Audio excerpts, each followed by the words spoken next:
चलिए मंत्र पाठ। ओम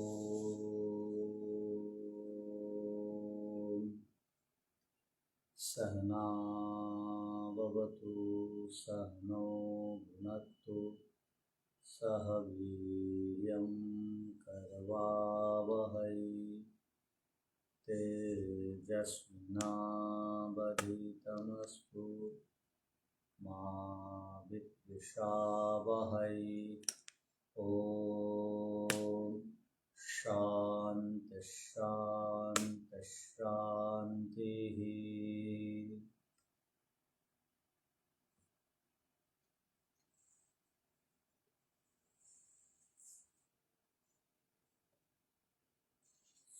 सांख्य दर्शन में पंचम अध्याय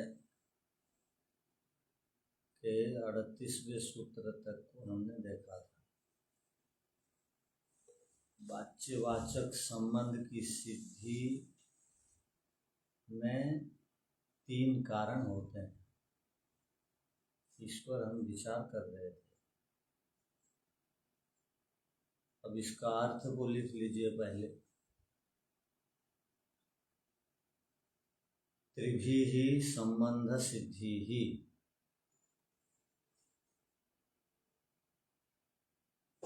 एक होता है वाच्य, एक होता है वाचक, एक होता है नाम, एक होता है नामी, एक होता है शब्द और एक होता है अर्थ।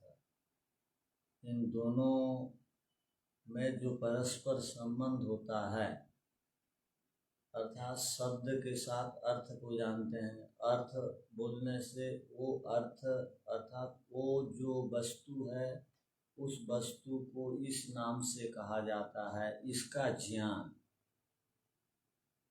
किस विधि से हमको प्राप्त होता है, अर्थात इन दोनों में जो संबंध है परस्पर का, ये किस हेतु से, कारण से, प्रक्रिया से संभव है, उस पर ये त्रिभिः संबंध सिद्धि सूत्र कहना चाहता है। तो अर्थ लिखिए।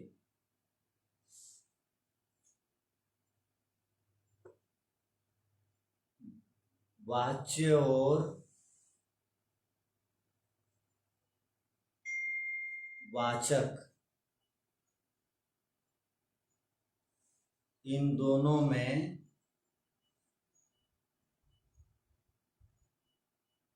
जो परस्पर संबंध है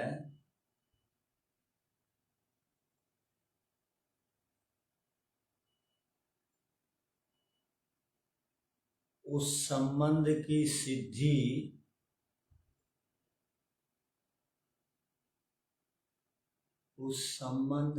सिद्धि का उपाय बताते हैं। पूर्ण विराम। अर्थात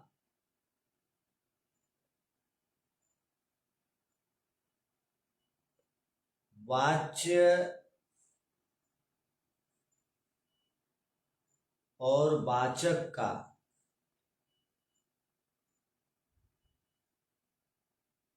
संबंध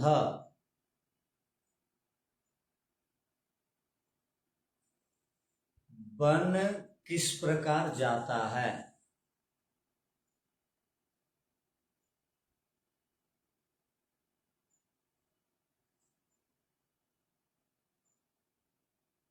प्रश्नवाचक।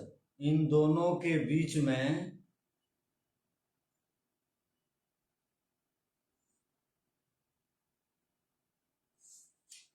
संबंध तो हैं,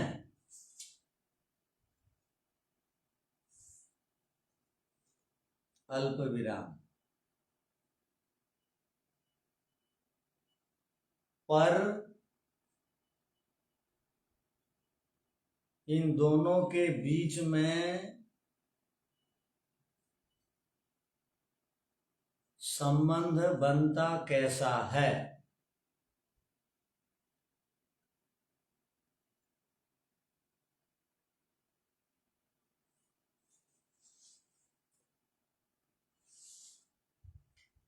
प्रश्नवाचक चिन्ह।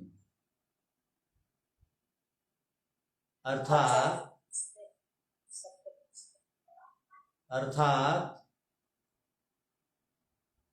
हम किसी को पुस्तक कहते हैं, हम किसी को पुस्तक कहते हैं, तो पुस्तक क्यों कहते हैं?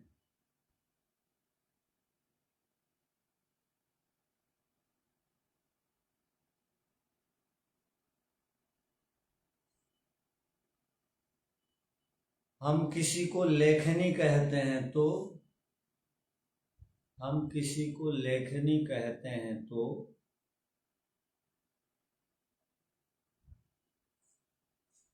उसको लेखनी क्यों कहा जाता है?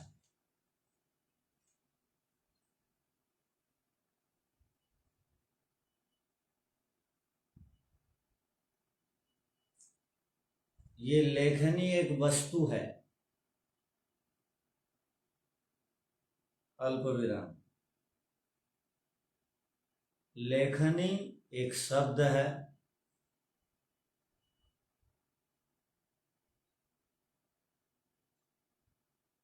पूर्ण विराम।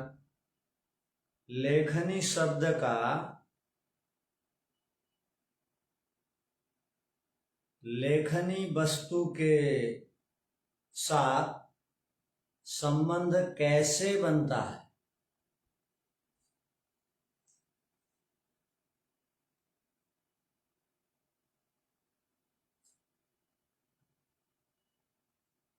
पूर्ण विराम। पदार्थ का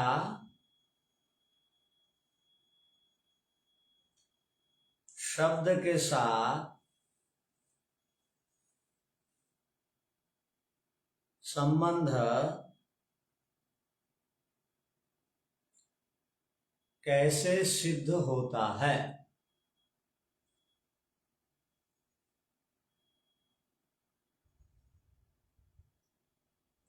ये प्रश्नवाचक है।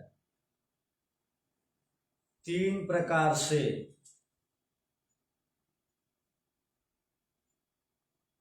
संबंध की सिद्धि होती है।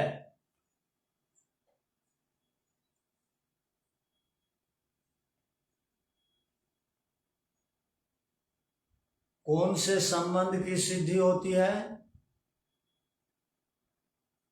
लिखते जाइए। कौन से संबंध की सिद्धि होती है?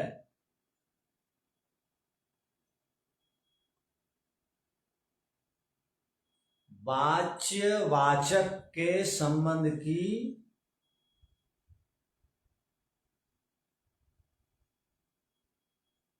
वाच्य वाचक के संबंध की जो सिद्धि होती है वह 3 प्रकार से होती है।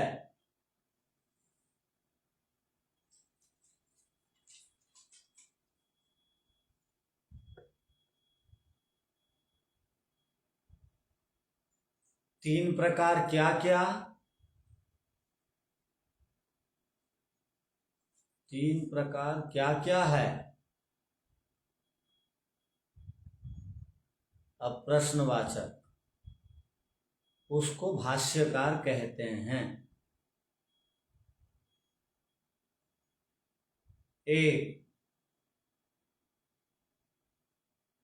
1 आप्तोपदेशात्।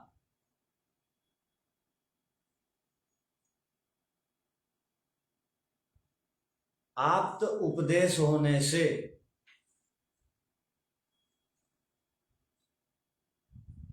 अल्प विराम। शास्त्र उपदेश होने से।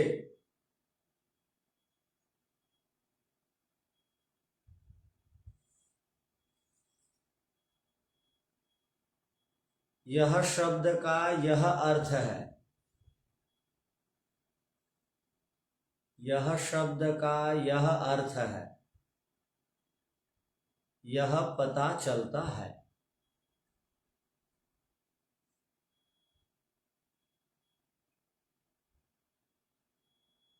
पूर्ण विराम। आप्त उपदेश से संबंध की सिद्धि होती है।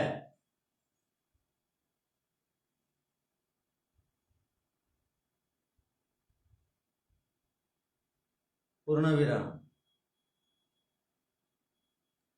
अमुक वस्तु को वाच्य कहते हैं।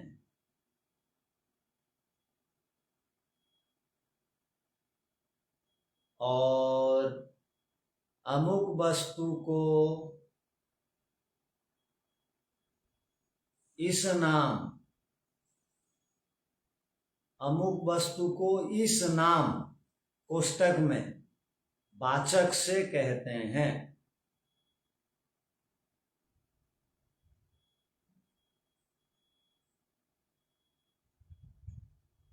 यह वस्तु है, अल्प विराम। यह इसका नाम है, पूर्ण विराम।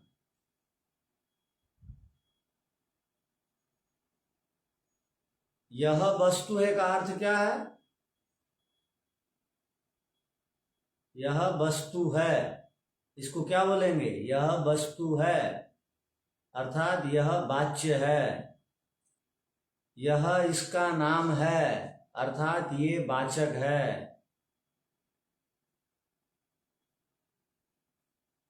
आगे लिखिए। अर्थात आप्त, आप्त अर्थात उस विषयक,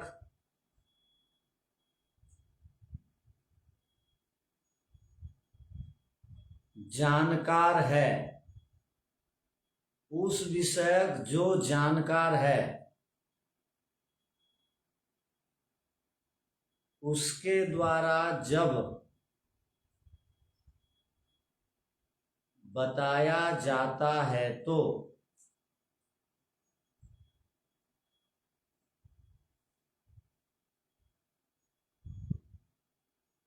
उससे शब्द अर्थ संबंध का ज्ञान होता है।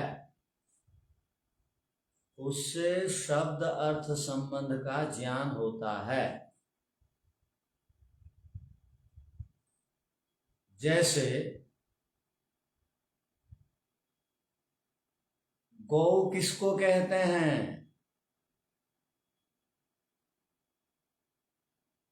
क्या कह रहे हैं? गौ किसको कहते हैं? गाय किसको कहते हैं? प्रश्नवाचक। गल कंबल वाले को,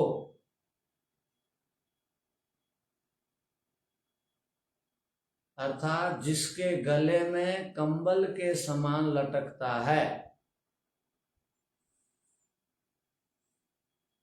उसको गाय कहते हैं।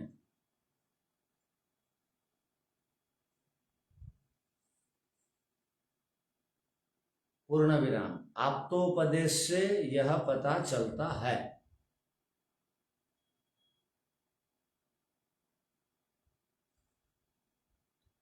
अब दूसरा, वृद्ध व्यवहार से भी, वृद्ध व्यवहार से भी पता चलता है कि कौन सा शब्द का कौन सा अर्थ है।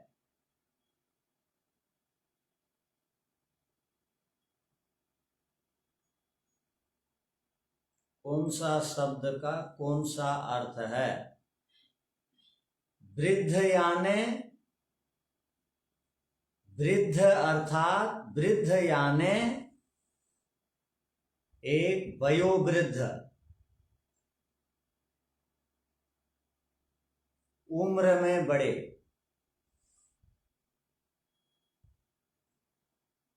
दूसरे ज्ञान वृद्ध, अर्थात जानकारी में बड़े।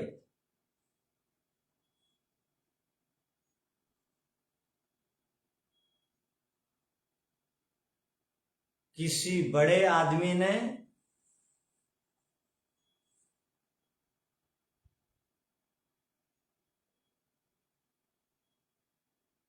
अपनी संतान से कहा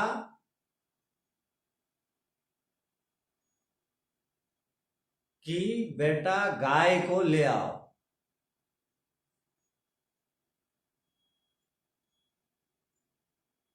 दूध दुहना है।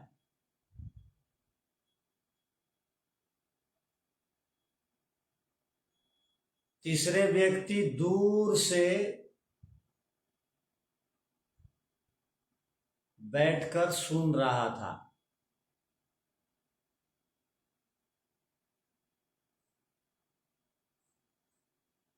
उसको पता नहीं था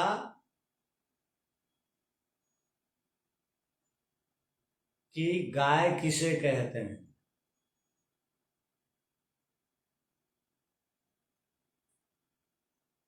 अब वह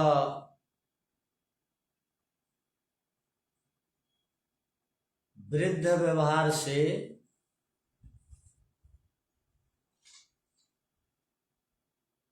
जान लिया कि अमुक प्राणी को गाय कहते हैं।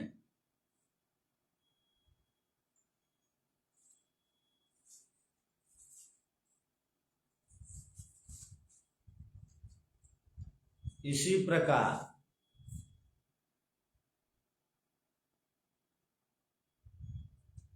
प्रसिद्ध पद सहचारा। तीसरा, प्रसिद्ध पद सहचारा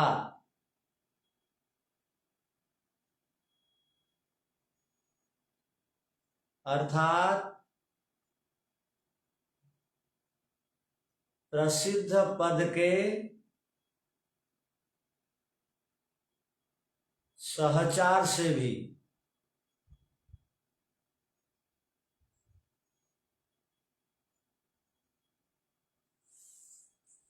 संबंध की सिद्धि होती है।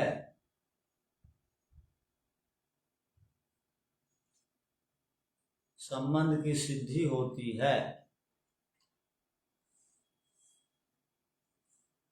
एक शब्द प्रसिद्ध है,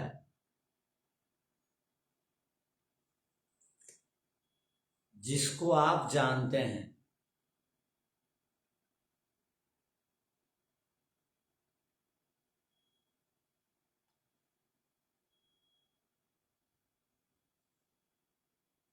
जैसे गुरु शब्द के साथ, गुरु शब्द के साथ माने गुरुजी शब्द के साथ दूसरा शब्द आ जाए तो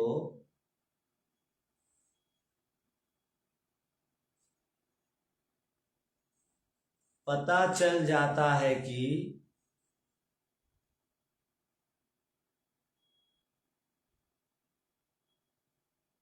यह जो शब्द है जिसका अर्थ यह है।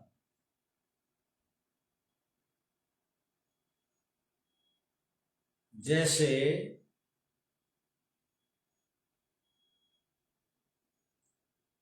गुरुजी गो दोहन कर रहे हैं।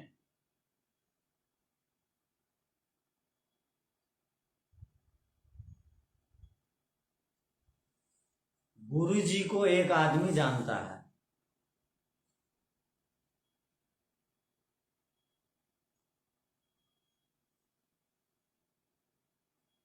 और दोहन क्रिया को भी जानता है।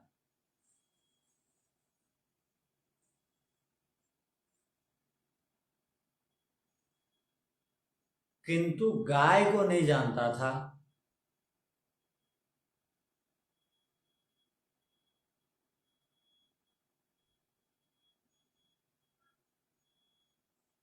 अब वह जान लिया कि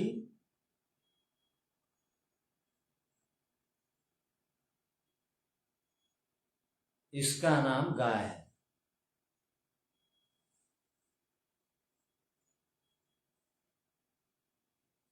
क्योंकि वाक्य में है गुरुजी गाय दोहन कर रहे हैं।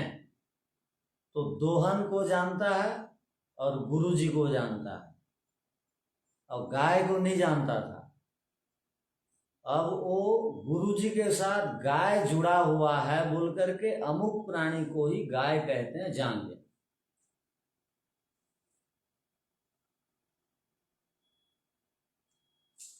ठीक है, ये महत्वपूर्ण सूत्र था, इसलिए हम लोग इसको थोड़ा विस्तार से देख लिए। अब आगे देखिए अगला सूत्र।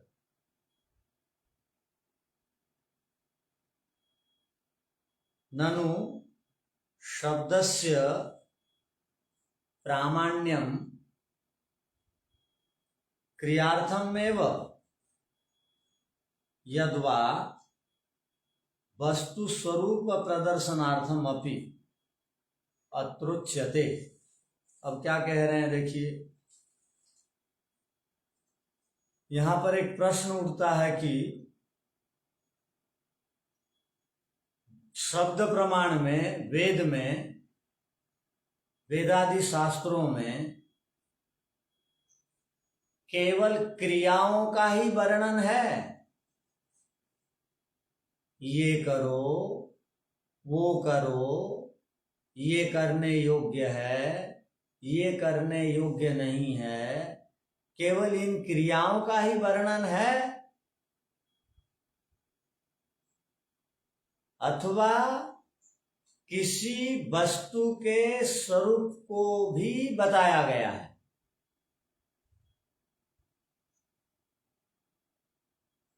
तो अब पौराणिक लोग, अब दूसरे मत संप्रदाय वाले लोग, आधुनिक विज्ञान को मानने वाले लोग वेद में केवल यज्ञ का ही विधान है कहते हैं। यदि राष्ट्र की उन्नति करनी हो तो अश्वमेध यज्ञ करो, पुत्र की इच्छा है तो पुत्रेष्टि यज्ञ करो, वर्षा की इच्छा है तो वर्षेष्टि यज्ञ करो। तो उन लोग कहते हैं वेद यज्ञ प्रधान ग्रंथ है। मध्यकाल में वेद को कर्म कांड का शास्त्र कहा गया, वेद का अभिप्राय नहीं समझा गया। तो यहां पर भी प्रश्न है कि ये जो वाच्यवाचक संबंध बना शब्द प्रमाण में, और शब्द प्रमाण वेद में केवल ये करना ये नहीं करना। हम लोग बोलते भी हैं वेद का दो प्रयोजन, जिस प्रकार हम लोग बोलते हैं सृष्टि का दो प्रयोजन है। एक क्या, पिछले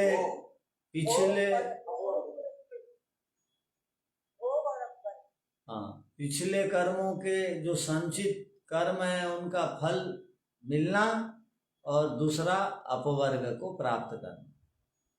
तो इनमें से गौण कौन है, मुख्य क्या प्रयोजन है?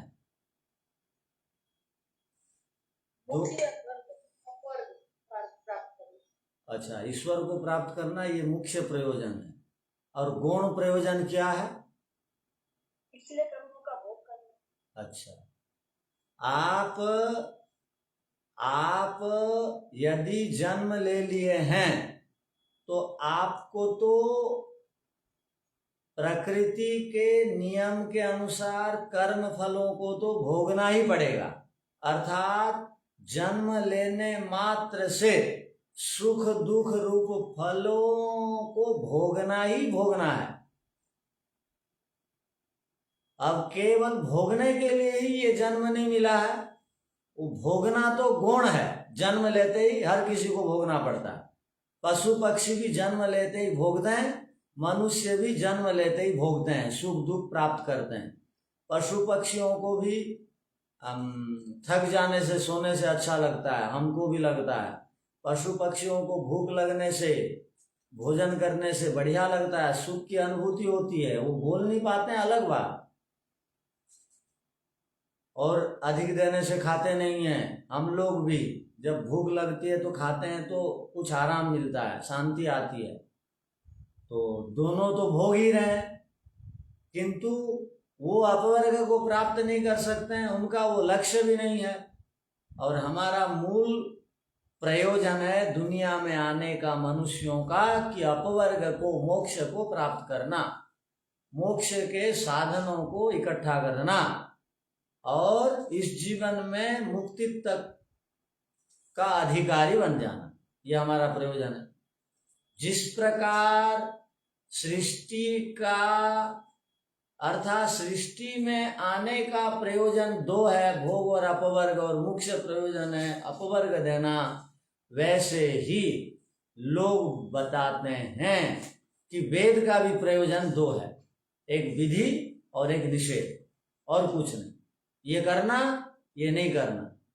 किंतु सांख्य दर्शन का भूमिका के माध्यम से ये कहना चाह रहे हैं, सूत्र के माध्यम से ये कहना चाह रहे हैं कि केवल वेद में ये करना है ये नहीं करना है, ये करना है ये नहीं करना है, केवल इतनी ही बातें नहीं लिखी हैं।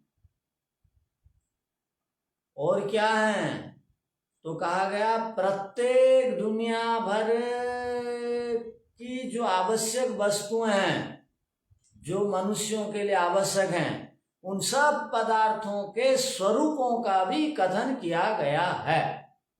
अर्थात वेद में, शब्द प्रमाण में, शास्त्रों में केवल विधि निषेध का ही विधान नहीं है, बल्कि साथ में वस्तुओं के, पदार्थों के स्वरूपों का भी कथन किया गया है।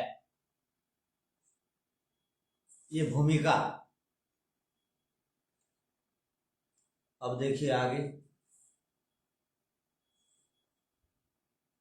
तो यहां पर प्रश्न था कि शब्दस्य प्रामाण्यम क्रियार्थम में व, शब्दस्य प्रामाण्यम माने शब्द प्रमाण, जिसका प्रसंग अभी चल रहा है। जैसे पीछे अनुमान प्रमाण का एक लंबा प्रसंग चला, व्याप्ति कथन करके बंद किया गया, वैसे यहाँ पर शब्द प्रमाण का प्रसंग। तो जब शब्द प्रमाण अर्थात वेदों में लिखे शब्दों का ज्ञान किस प्रकार होता है, तो 3 व्यवहारों से होता है, ये कह दिया गया। 3 प्रकारों से होता है, कह दिया गया। इन 3 प्रकारों को जानना चाहिए। उसके बाद कहा जो वेद में जितनी भी बातें हैं वो केवल क्रिया के रूप में ही हैं या वस्तु के स्वरूप का भी कथन करते हैं, ये प्रश्न हो गया। अब उत्तर देखिए सूत्र में क्या लिखते हैं। सूत्र का न कार्ये नियम उभयथा दर्शनात्, बहुत अच्छी बात बताई गई।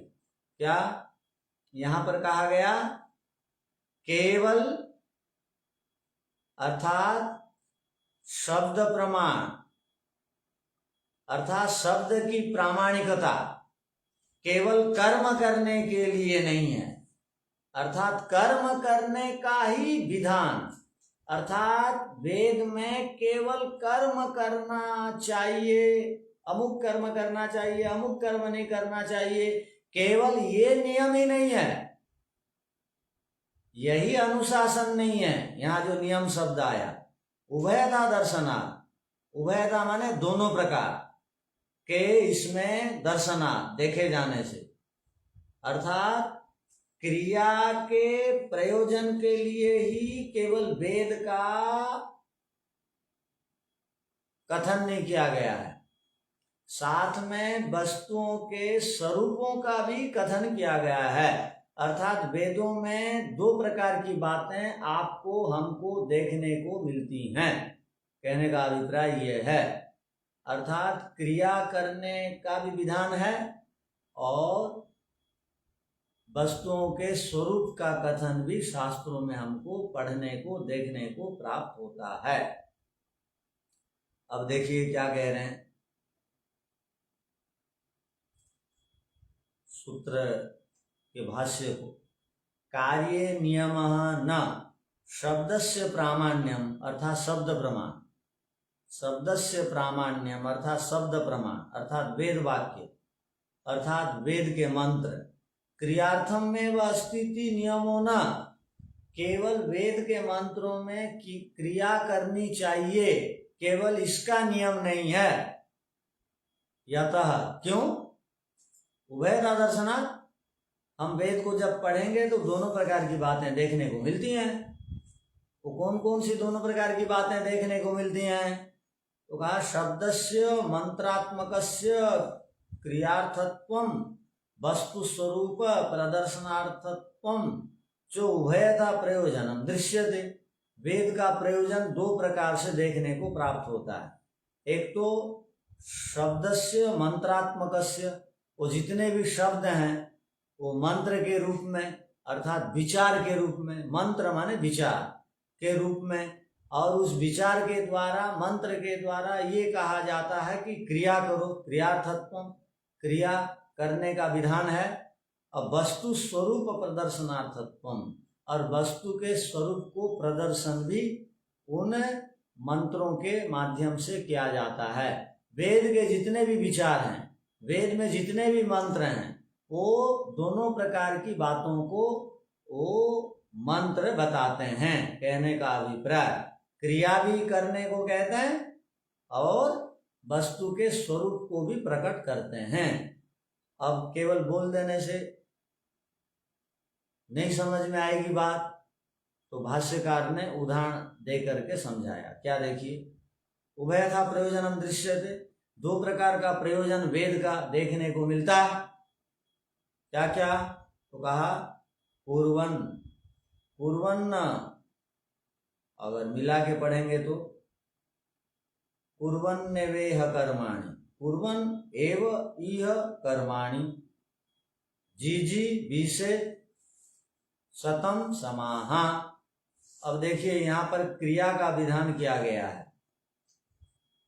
क्रिया का विधान क्या किया गया है कि कर्म करते हुए, इह माने इस शरीर में, इह माने इस संसार में, इस संसार में कर्मों को करते हुए जीने की इच्छा करो। सब लोग जीने की इच्छा करते हैं। शतम माने 100, समा माने वर्ष, सब लोगों की इच्छा है जीने की, किंतु वेद में विधान कर दिया गया।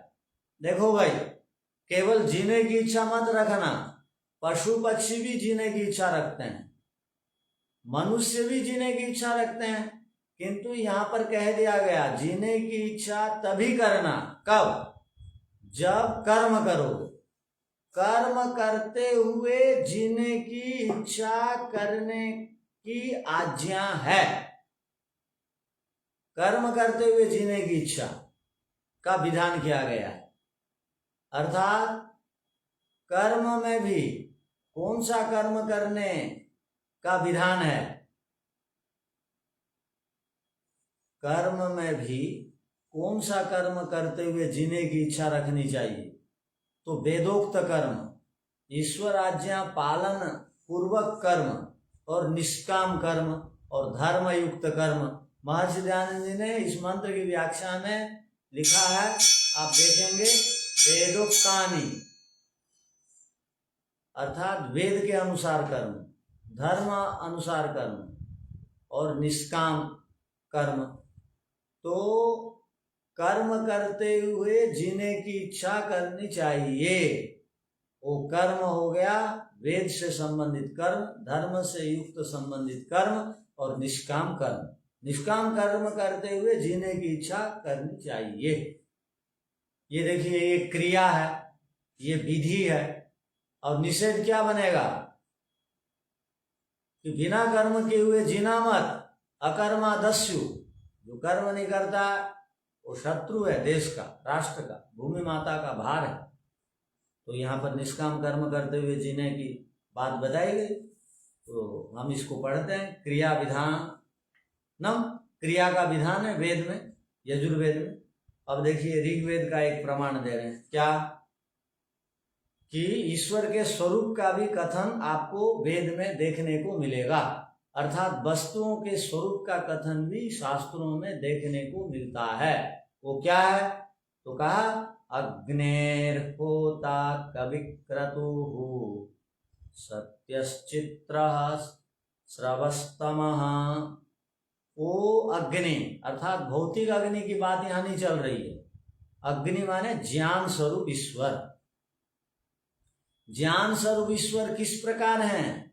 तो ईश्वर एक पदार्थ का नाम है, एक वस्तु का नाम है। वो ईश्वर किस प्रकार के हैं, अब स्वरूप कथन किया जा रहा है। पहले मंत्र में क्या था, क्रिया का कथन किया गया था। क्रिया, कर्म रूपी क्रिया को करते हुए जीवन जीना। अब दूसरे मंत्र में वेद शब्दों के स्वरूप को कथन करता है, ईश्वर का स्वरूप किस प्रकार है। तो कहा ईश्वर अग्नि स्वरूप हैं, ज्ञान स्वरूप हैं और होता हैं। होता माने यज्ञ करने वाले हैं। अब यज्ञ का अर्थ, होता के दो अर्थ होता शब्द के दो अर्थ हैं।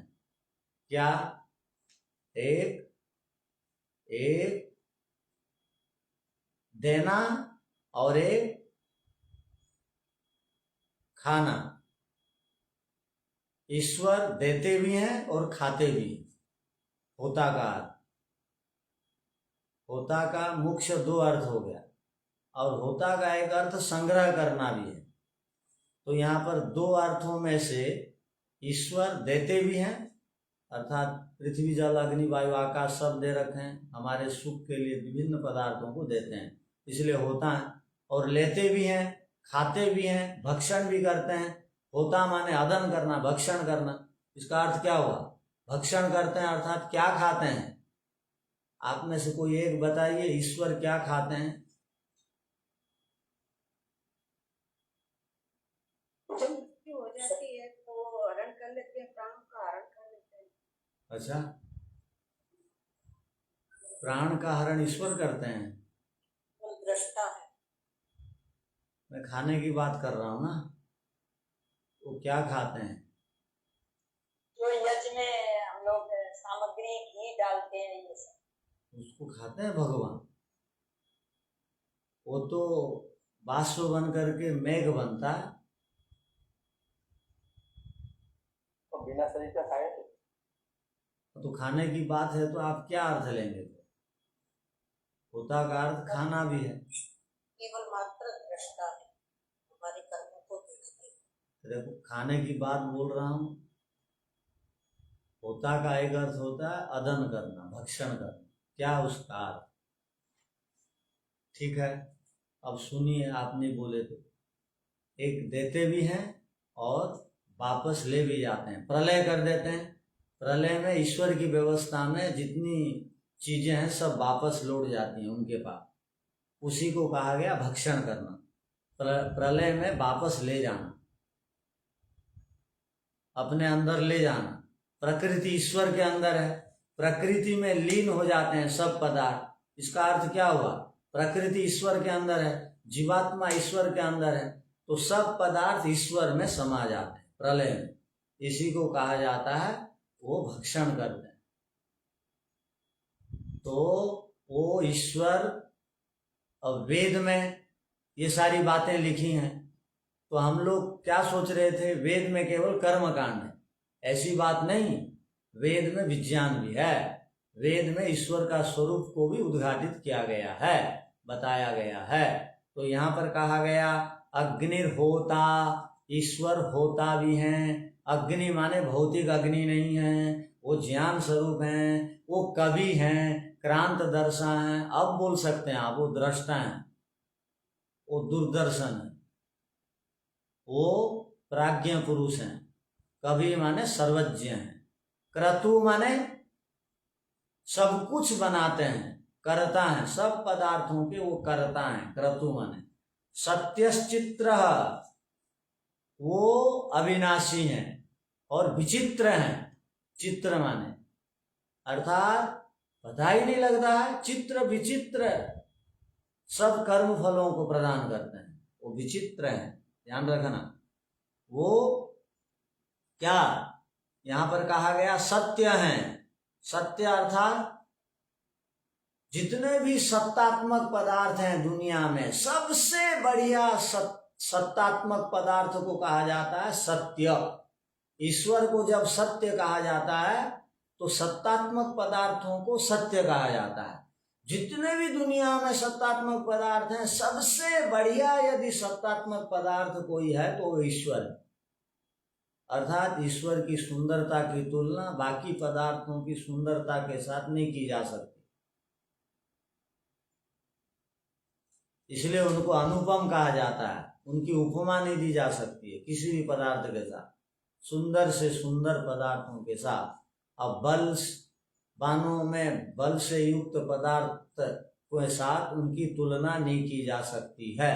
तो यहाँ पर कहा सत्य, और ईश्वर एक इस प्रकार के पदार्थ हैं जो सबका हित करते हैं। एक सत्य का अर्थ यह है, अर्थात सत्तात्मक जितने भी पदार्थ हैं सबसे अधिक यदि हितकारी कोई हैं तो वो ईश्वर है। तो सत्य का दो अर्थ हो गया, हितकारी हैं और सबसे बढ़िया है। और चित्र माने विचित्र है परमात्मा, हर दृष्टि से विचित्र हैं, आश्चर्यजनक हैं। वो एक हैं, सब जगह उपस्थित हैं, और सभी सूक्ष्म पदार्थ, स्थूल पदार्थ, सभी प्राणी, सब भूमंडल, सब की व्यवस्था को ठीक ठीक बनाए हुए रखते हैं।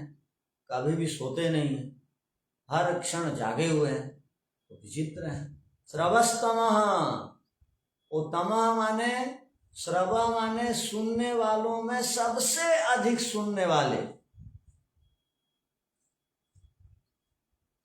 इसका अर्थ एक हो गया कि सबसे अधिक सुनते हैं, अर्थात कोई यदि ओष्ठ हिला के भी बोल रहा है तो भी सुन लेते हैं, और कोई मन से बोल रहा है भी तो सुन लेते हैं। हम लोग नहीं सुन पाते हैं, ओष्ठ हिला करके बोलेंगे हम, कोई जैसे कोई बीमार रहता है या किसकी अंतिम स्थिति रहती है किसी की, तो वाणी बंद हो जाती है। वो वाणी खोल करके कुछ बोलना चाहता है, अंतिम स्थिति को प्राप्त हुआ व्यक्ति, किंतु उसकी आवाज, वो क्या कहना चाहता है उसको परिजन पकड़ नहीं पाते हैं, किंतु ईश्वर पकड़ लेता है। सबसे अधिक सुनने वाला है ईश्वर। अब मन से भी हम जो कुछ भी बोलते रहते हैं उसको भी ईश्वर सुन लेता है। हम मन में बोलते हैं, पता है मैं ऐसा करूंगा, मन मन में सोचते रहते हैं, उसको भी ईश्वर सुन लेता है, जान लेता है, अर्थात बड़ा कान वाला है। तो वो, और एक श्रवः का अर्थ क्या है? सबसे अधिक श्रवः माने जिसकी प्रसिद्धि है। यदि दुनिया में सबसे अधिक किसी का सम्मान है और प्रसिद्धि है तो वो ईश्वर की है। ईश्वर के समान प्रसिद्धि किसी की भी नहीं। सब राजाओं को सब नहीं जानते। अब ईरान, दक्षिण अफ्रीका, कनाडा आदि के प्रधानमंत्री से हमारा कोई संबंध नहीं तो हम उनके नाम भी नहीं जानते। अमेरिका आदि से थोड़ा संबंधित है, बड़ा राष्ट्र है, चीन, अमेरिका, जापान, रूस, तो उनके राष्ट्रपति प्रधानमंत्रियों के नाम हम थोड़ा मोड़ा जानते हैं, सबके नहीं जानते हैं। किंतु किसी भी देश में जाके आप पूछिए, छोटा से छोटा देश, बड़ा से बड़ा गांव, छोटा से छोटा गांव, हर जगह लोग भगवान को जानते हैं। तो भगवान की प्रसिद्धि गांव गांव में, घर घर में फैली हुई है। अब अलग बात है अज्ञान के कारण लोग और किसी को भगवान कहते हैं, किंतु मुंह से तो सब मानते हैं भगवान की सत्ता है। कम्युनिस्ट लोग भी जब समस्या पड़ जाती है तो वो भी बोलते हैं भगवान की सत्ता है। तो कहने का अभिप्राय कि सबसे अधिक प्रसिद्धि जिसकी है वो भगवान है। सर्वस्तम, सर्वाधिक प्रसिद्धि ईश्वर की है। तो इस मंत्र में क्या कहा गया कि ईश्वर के स्वरूप को कथन किया गया, ईश्वर रूपी वस्तु के स्वरूप का कथन है। आगे क्या कहा गया देखिए, सत्यम ज्ञानम अनंतम ब्रह्म। ईश्वर सत्यम है, अविनाशी है। ज्ञानम माने सर्वज्ञ है, अनंत माने कभी भी बनते नहीं और समाप्त भी नहीं होते, सीमातीत है। ऐसे ईश्वर को ब्रह्म कहा जाता है। इति स्वरूप वर्णनम, इस प्रकार ईश्वर का, ईश्वर रूपी पदार्थ का स्वरूप का भी हम शास्त्रों को पढ़ते हैं तो ज्ञान प्राप्त होता है। अर्थात शास्त्रों में क्रिया का भी विधान है और वस्तुओं के स्वरूपों का भी कथन है। केवल शब्द प्रमाण के द्वारा आप केवल क्रियाओं को ही करने की प्रेरणा को नहीं प्राप्त करते, बल्कि अनेक पदार्थों के स्वरूप को जानते हैं। और जब स्वरूप से परिचित हो जाते हैं तो उस वस्तु से आप लाभ ले सकते हैं। जब तक वस्तु का स्वरूप को आप नहीं जानेंगे, वस्तु से लाभ नहीं उठा पाएंगे। तो ईश्वर रूपी वस्तु का लाभ तब आप उठाएंगे, उसको खाएंगे, पिएंगे, साथ में रखेंगे, तब जब आप जानेंगे कि वो सर्वाधिक महत्वपूर्ण है और सबसे अधिक हित करता है और सबसे अधिक सुख देता है। ये सब वेदों को पढ़ने से हमको, शास्त्रों को पढ़ने से हमको, शब्द प्रमाणों को जानने से हमको ये एक विचार, ये एक सामर्थ्य, ये एक हमको महत्वपूर्ण जानकारी मिलती है। तो ये आज का सूत्र का भावार्थ और भाष्य का अर्थ था।